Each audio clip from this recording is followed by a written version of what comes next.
Hi Capricorn, this is Jove. Welcome back sa ating channel. By the way, Capricorn, this is timeless reading.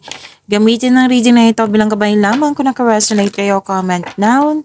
Tandaan, Capricorn, ito ay channel reading. Kunin nyo lang po kung ano ang naka-resonate sa iyo. This is for you, Capricorn.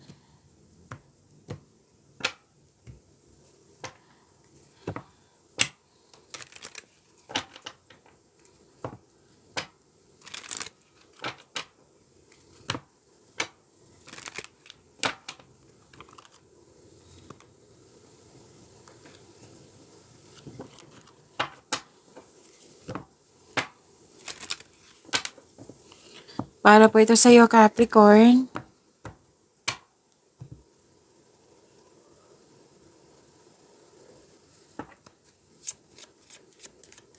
Maraming salamat po sa inyo patuloy na suporta. Sa mga nag-donate, sa mga hindi nag-skip ng ads, maraming salamat po. Sa mga hindi pa nag-subscribe, subscribe na po kayo at click bell notification para malaman nyo na may bago tayong video. Para sa mga gusto magpa-reading po, comment po kayo ng personal reading. Again, comment kayo ng personal reading and check my reply sa comment section. May malaking influence ang babae po. Pwedeng ikaw to, pwedeng siya. Mas lumawak yung vision nyo sa buhay, nagkaroon ng time for reflection. Malakas ang iyong intuition. Maaring may malalaman kayo ang sekreto or maluloko po or hindi totoo sa iyo. And may success. Oo, lalo na sa career. May fame ako nakikita dito. May opportunities na bibigyan mo siya ng best decision or best choice.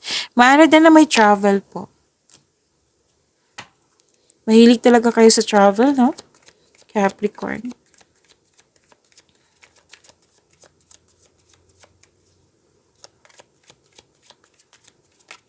Energy ni Capricorn.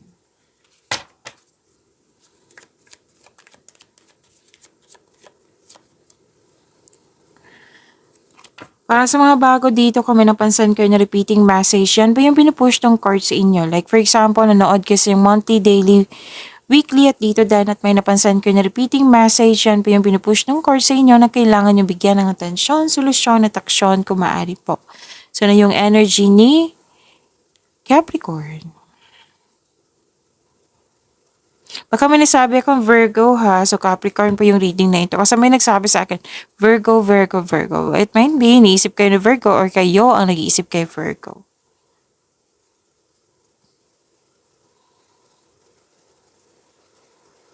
So, what's your energy? This is new beginning.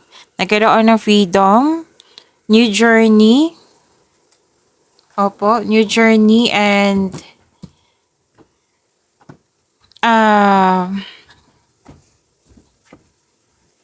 again, mukhang lalabas kayo sa comfort zone nyo. Oo. Nakikita ko naman dito na mag-move forward ka. Na kumbaga, alam mo na nasa right path ka, bahala na, basta go ako. May nakita akong ganyan. Mag-ingat po sa padalos-dalos na pagpasya. Kailangan magkaroon ng konkretong plano. At makinig din sa inyong intuition. Okay? And mukhang may tampuhan kayo sa isang tao po. At ang sabi ng card dito, leave the past behind. It's never too late to begin again. Mag-usap at magpatawad. At so take a leap of faith and trust the support of the universe. Please know that you are divinely guided. Sa mga challenges na nangyari na, oo, may mga lessons kayong matutunan. Okay, matutunan. May matutunan kayo sa mga na-encounter nyo. And this will lead you to new opportunities po. They're part of your personal and spiritual evolution.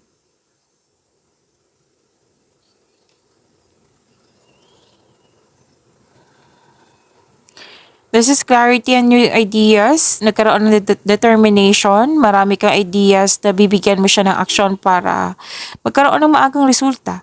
May magaganap na importante pag-uusap or confrontation sa isang tao. Makinig kayo sa inyong tuition. Oo, kasi ito yung magagabay sa iyo kung ano yung next step mo. Lalo na may new journey, new beginning. Oo, so kailangan talagang makinig sa inyong intuition. At ang ilan sa inyo, pansin mo rin, pansin nila na may improvement sa inyong communication skills.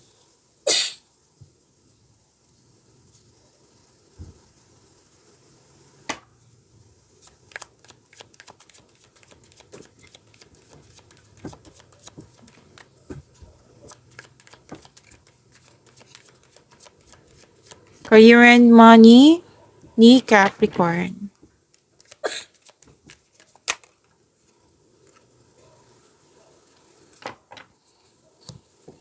Wow, ang ganda naman. Wow.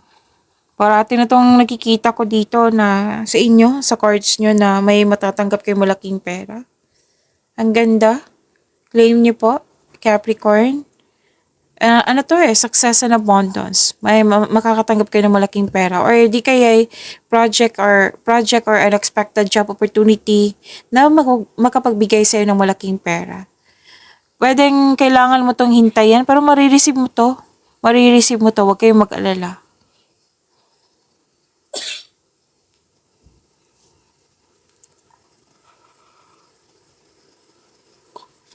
Nakikita ko rin dito na may dalawang card kasi nagsabi dito, opportunities. And dalawang card din mismo nagsabi dito na your finances are improving also. And very confident ka sa mga ginagawa mo dyan. At may matatanggap kayo na mabuting balita. At, oo. Ano to you're showing your kindness to everyone. And this is good. Nakinig ka sa inyong intuition.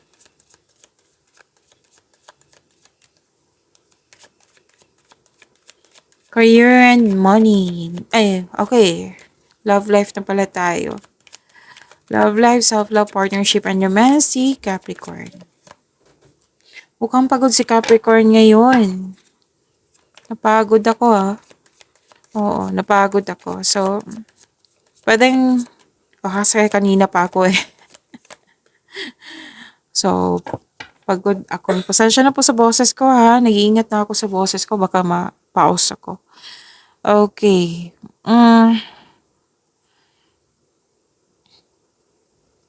Nakikita ko dito. Oh, by the way, Capricorn, may love reading kayo kanina before this video, before nitong video na ito. Kung hindi nyo mahanap, andyan po sa channel natin, hanapin nyo. Kung gusto nyo po. Malalaman mo po yung kung ano yung iniisip ng person mo. Okay, so sa mga single dyan, may parating sa inyo na love and romance or andyan na, nagustuhan mo or niligawan ka. Gusto mong pumasok, nasa buhay ng pag-ibig, pero aminado ka na stuck ka sa nakaraan.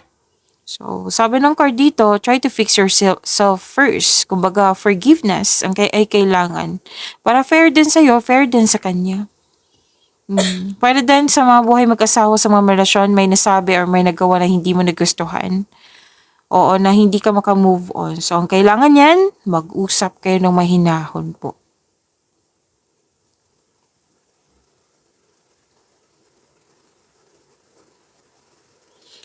May togetherness ako nakikita dito. Celebration, any kind of celebration, engagement, kasal, honeymoon, anniversary, birthday ba yan, monthsary. Ang ilan sa inyo gusto na magsama sa isang bubong. Oo, mag-start na ng family. Sa mga single, in-enjoy mo yung pagiging single mo. And may celebration Pwede may natakapos kayo dyan, tapos nag-celebrate kayo, andito pa rin yung bakasyon sa inyo. Posibleng out of town, so travel to. So, mahilig talaga kayo mag-travel. So, maaari din na makatanggap kayo ng mana. Oo. At, pagtatapos ng isang mapait na sinapit, nagaganap po ang pagbabago kung ikaw mismo ay tanggap ang pagtatapos na ito. Ang pagsuko na ito ay lumili ka ng isang pakiramdam ng kapayapaan, pasasalamat. So, may natapos dito na concern. Like, nagbigay na ng solusyon, nagbigay na ng sagot. Natapos na. Pwede din separation to. Or space, pwede. Pwede sa kaibigan mo, sa ex mo, sa person mo, sa taong malapit sa'yo. So, tapos na. Pagtatapos kasi ng isang mapait na sinapit. So, accept and learn the past situation. Pagyamanin niyo po yung blessings na binigay sa inyo, Capricorn. See you tomorrow. Maraming salamat.